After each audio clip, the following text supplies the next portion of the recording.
Well, good afternoon. It's a nice sunny autumn day in western New York. My name's Tim Weigle, and I'm the New York State Grape IPM Specialist with the New York State IPM program and team leader of the Lake Erie Regional Grape Program. And we're about in the middle of harvest. The smell of Concord is all around us, and it just gives me pause.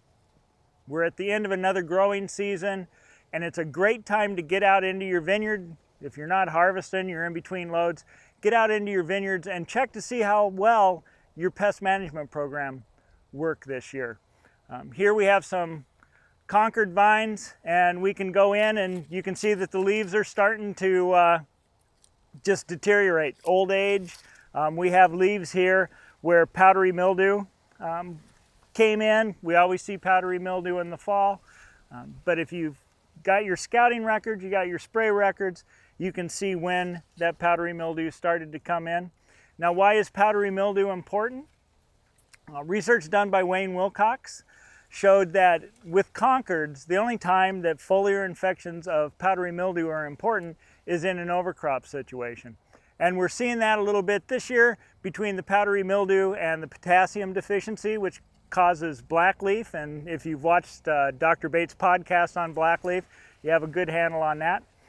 But we had folks that went out at 30 days post-bloom, did some crop estimation, determined what their crop was. If it was a little above average, you have some choices. You can either go out and thin your crop down to an average where you know you're going to get it ripe and you'll be able to harvest it early on, or you're going to say, well, all right, if powdery mildew is a problem in overcrop situations, I'm going to have to spend a little extra money and take care of my powdery mildew later into the season. Keep those leaves clean so we don't have the problem with the powdery mildew.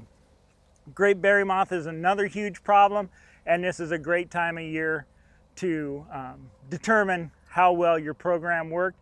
You'll want to go in. We hear guys say, oh, I know it's a bad berry moth year when the dust flies, and that's really botrytis spores that are flying into the air. If you have that problem, you want to get a handle on just how many clusters were infected, how bad the cluster infestation was, where it's happening in your vineyard. We've also heard, berry moth came out of nowhere.